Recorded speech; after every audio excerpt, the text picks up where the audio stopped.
Yo,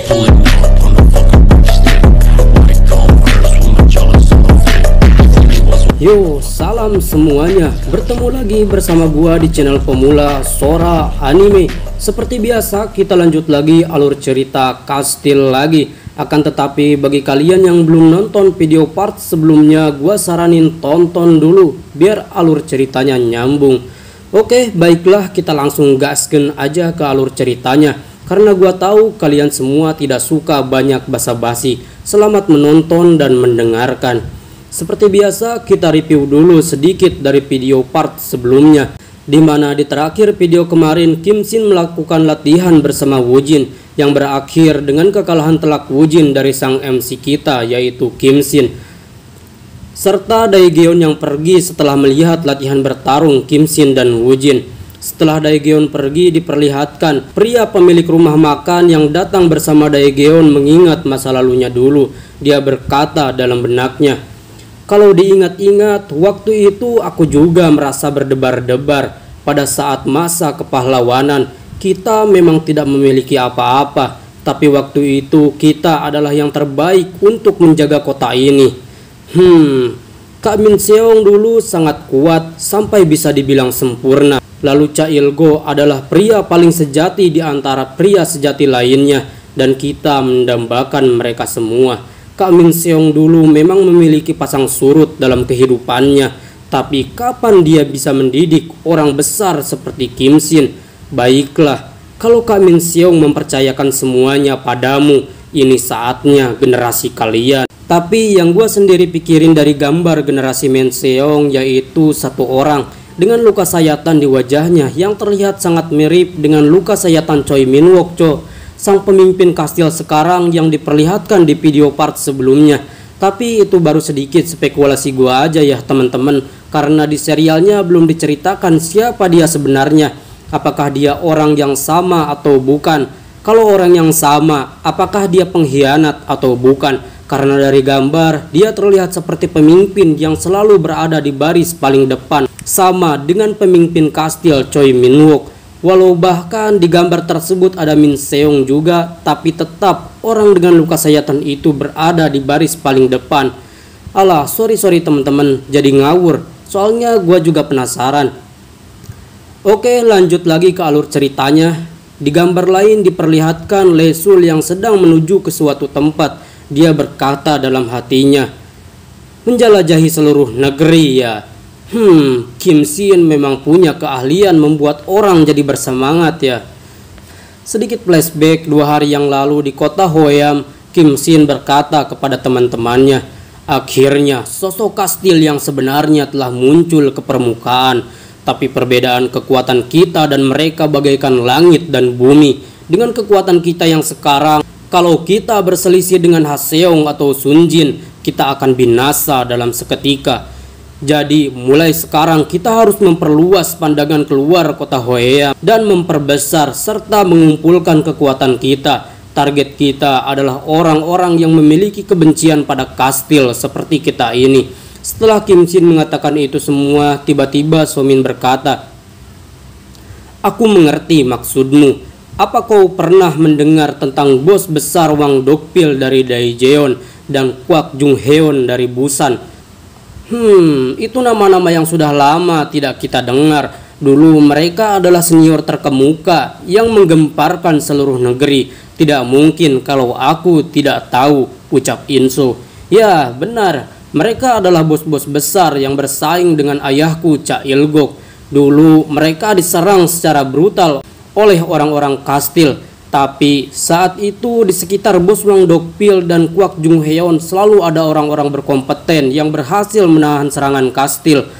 Aku yakin kalau mereka masih hidup dan bertahan, kita harus bekerja sama dengan mereka. Lalu tiba-tiba Daegeon pun berkata, "Aku memiliki kontak-kontak orang-orang tingkat seluruh negeri. Kita akan bisa mempersempit lingkup pencariannya kalau kita bertanya ke berbagai tempat."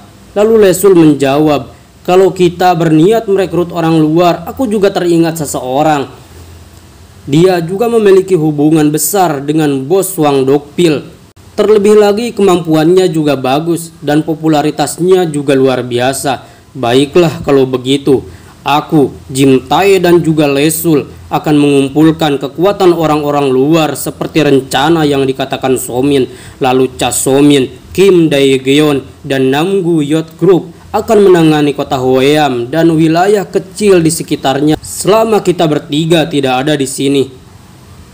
Kita atur ulang anggota dan bisnis yang sudah ada dan kumpulkan orang-orang yang tersisa yang tersebar selama ini.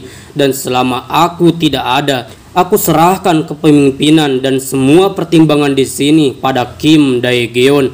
Dan ingatlah satu hal, walaupun ini saat dimana kastil tidak akan bisa bergerak dengan mudah, kita tidak boleh lengah sedikit pun, terutama pada Haseong.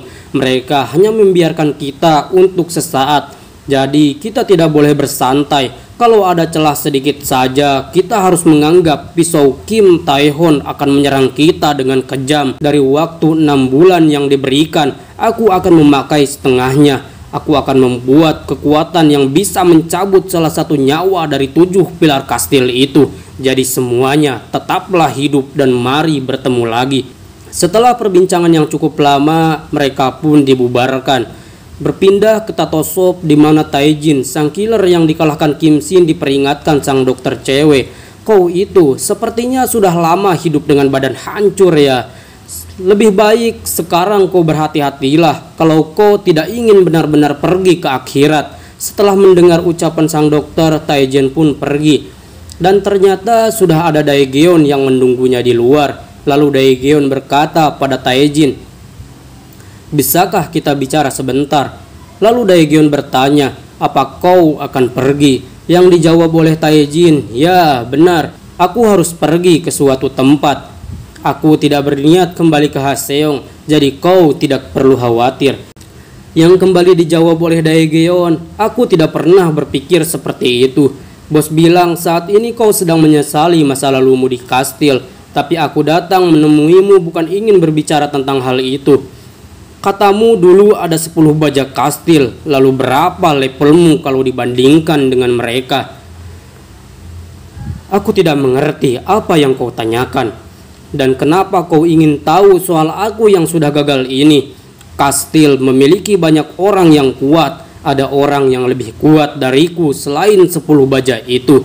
Tapi ceritanya akan lain kalau kau penyapu bersih.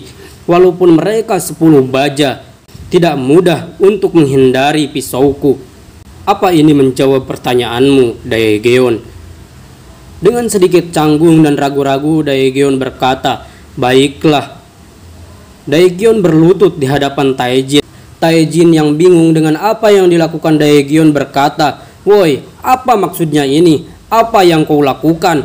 Dengan menundukkan kepalanya, Dae-geon berkata, "Aku mohon, aku ingin belajar darimu supaya aku bisa menyusul orang-orang sepertimu. Aku masih sangat kurang kalau dibandingkan dengan orang-orang seperti kau dan Nam. Aku tidak yakin bisa menang dari Nam walaupun aku dan Wujin menggabungkan kekuatan lagi." "Hei Dae-geon, apa hubungannya itu denganku? Aku ini musuhmu. Minta tolong saja pada teman-temanmu yang jago itu." Dengan sedikit berteriak, Dae-geon berkata, "Tidak, harus kau. Waktu yang diberikan Kim Shin pada kami tidak panjang. Untuk melakukan pemberontakan, aku harus menjadi orang yang berkompeten, yang bisa menaklukkan salah satu dari 10 baja. Sayangnya, aku tidak memiliki bakat seperti Wujin. Aku tahu, kalau meningkatkan kekuatan dalam waktu pendek itu tidak bisa hanya dilakukan dengan niat saja.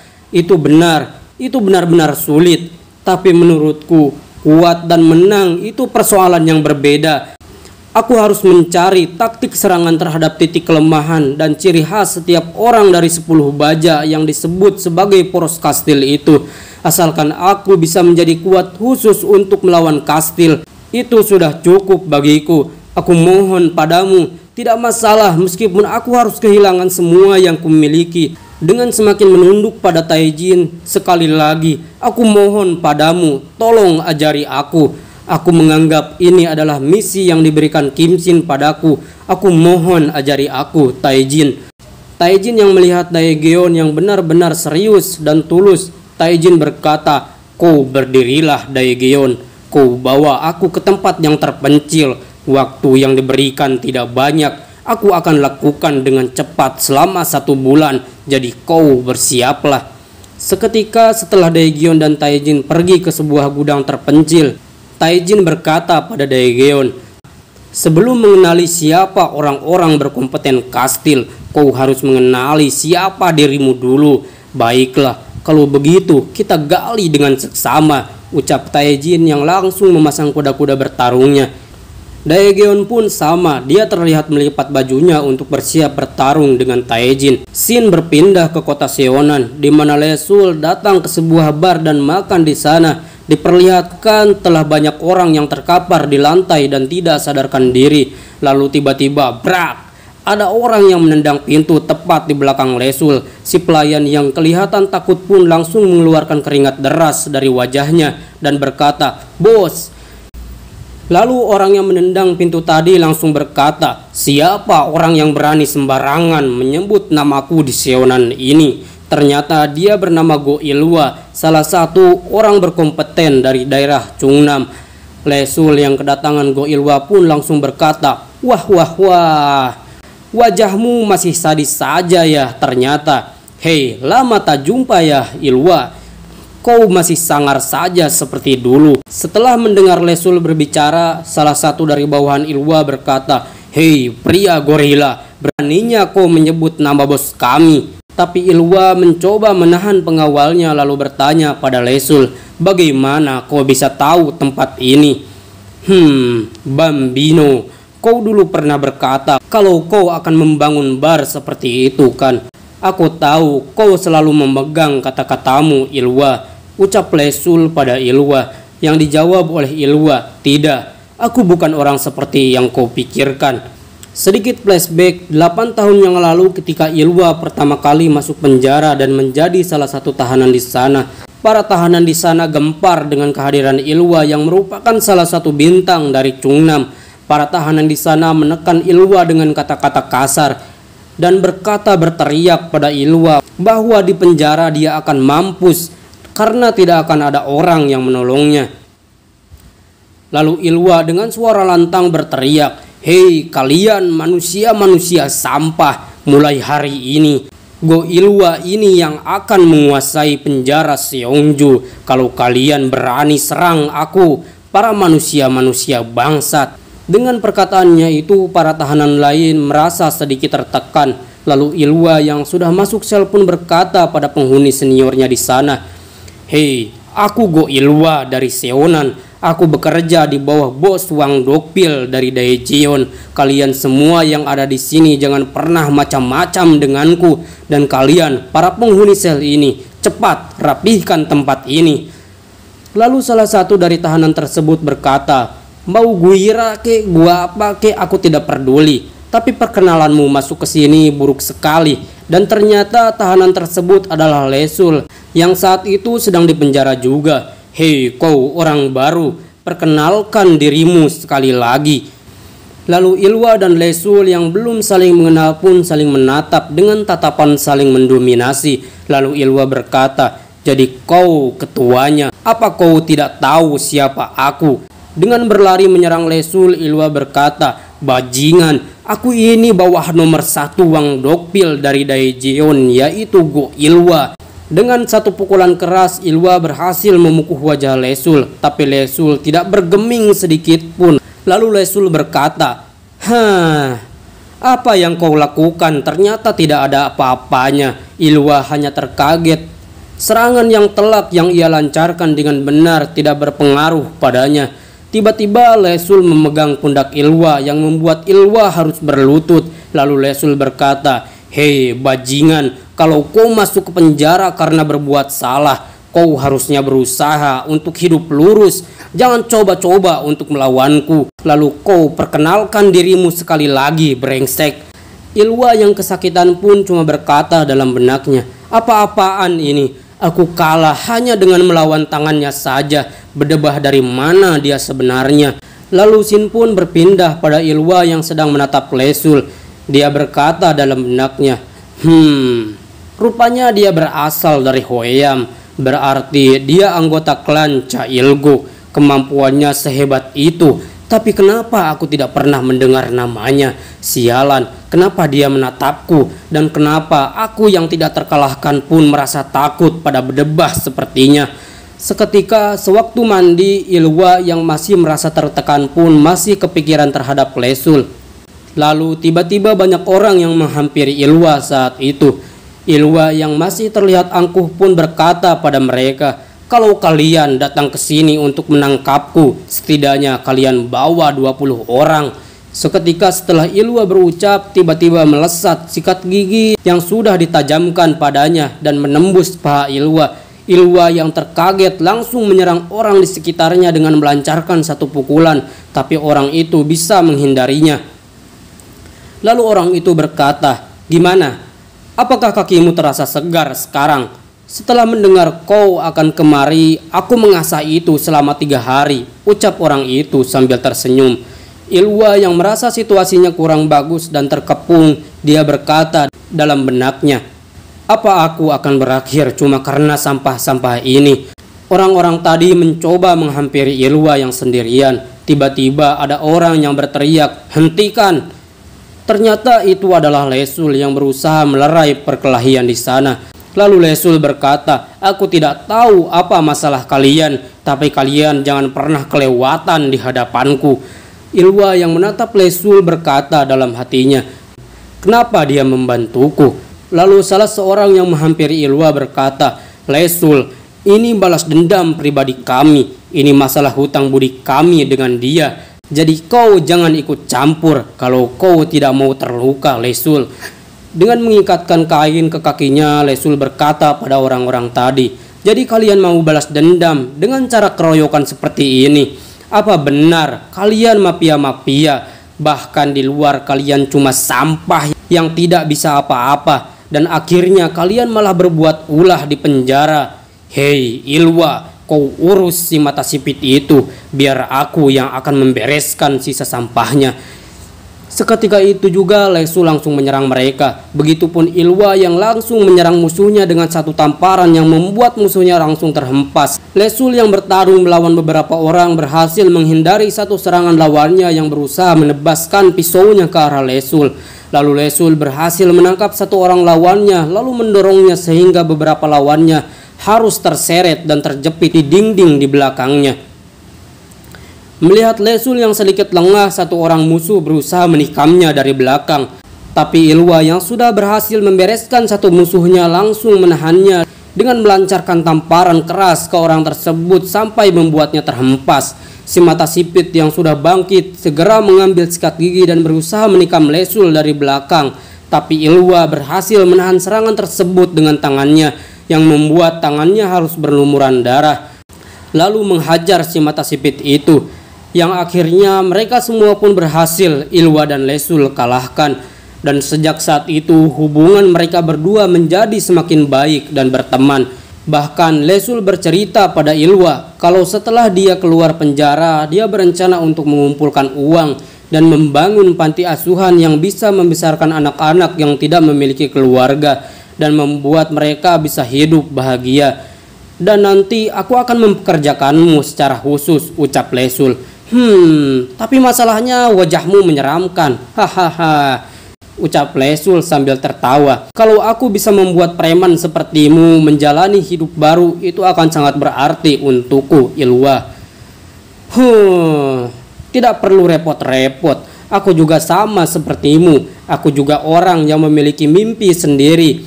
Aku juga ingin mengakhiri hidup seperti ini dan berencana membangun sebuah bar dengan suasana yang menarik.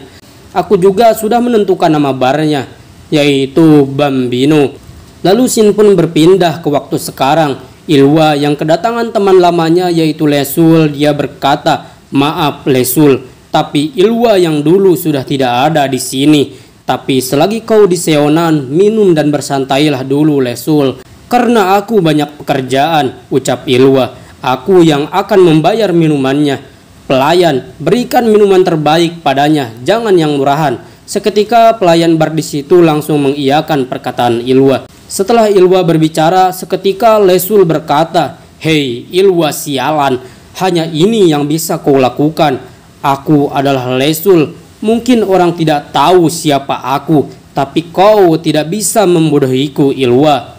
Go Ilwa yang aku tahu akan tetap memegang perkataannya walaupun ada pisau yang diarahkan ke lehernya.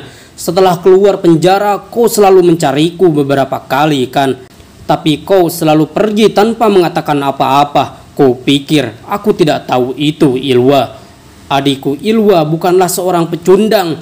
Tapi kalau memang kau sudah berubah menjadi pecundang seperti itu, hari ini aku akan menghabisimu dan mencari adikku yang menghilang. Setelah beberapa lama melakukan perbincangan, mereka akhirnya melakukan perbincangan yang mulai serius. Ilwa, sebenarnya aku kemari ingin minta tolong padamu. Katakan saja, Lesul. Aku akan membantu sebisa mungkin. Kau pernah dengar orang-orang kastil kan? Tanya Lesul pada Ilwa. Aku membantu orang-orang yang tidak punya tempat tinggal. Dan akan sangat baik kalau aku bisa memberikan kesempatan kecil bagi para pemuda yang tidak tahu cara memanfaatkan semangat luar biasa mereka. Tapi dunia ini sangat kejam, Ilwa. Tidak peduli seberapa kerasnya aku berusaha untuk hidup lurus, ada saja orang jahat yang selalu menggangguku. Selain itu, walaupun ini memalukan, ketika aku mengetahui ada kekuatan yang besar yang tidak bisa aku hentikan, aku merasa takut, Ilwa. Mereka berusaha mengganggumu. Tapi Ilwa, ada pria yang muncul seperti komet dan mengulurkan tangannya untuk membantu menghancurkan kastil itu. Mungkin ini terdengar seperti gonggongan anjing, tapi aku tidak mau melewatkan kesempatan ini. Lesul, kau harus tahu, yang membuat bos besar Wang Dokpil jatuh itu mereka. Kau jangan gegabah. Dan yang membuat orang-orang Daejeon dan Chungnam terpecah belah juga mereka. Tapi tenanglah, aku sudah menyeberangi sungai yang tidak bisa aku lewati. Dan sekarang aku sedang mengasah pisau untuk masalah yang akan datang. Jadi kau tidak perlu khawatir. Aku dan 100 anak buahku pasti akan ada di sampingmu, Lesul. Tapi sebelum itu aku penasaran, siapa pria sembrono yang berniat membantumu? Dengan tersenyum Lesul berkata, pria yang luar biasa itu akan aku kenalkan nanti. Kau nanti pasti ingin bertarung dengannya, tapi lebih baik kau tahan dulu, ucap Lesul sambil tertawa. Singkat cerita, Lesul pun berhasil merekrut Ilwa dan 100 anak buahnya yang bekerja di bawah kepemimpinan Ilwa itu. Baiklah, sampai di sini dulu pertemuan kita kali ini. Bagi kalian yang suka nonton channel ini, jangan lupa subscribe, like, dan kasih komentar kalian tentang video ini, biar video kedepannya bisa lebih diperbaiki lagi. Dan jangan lupa nyalain lonceng notifikasi kalian untuk channel ini, biar teman-teman semua tidak ketinggalan video-video dari channel ini ke depannya. Semuanya terima kasih sudah menonton. Sehat selalu buat kalian semua. Sampai jumpa di video selanjutnya.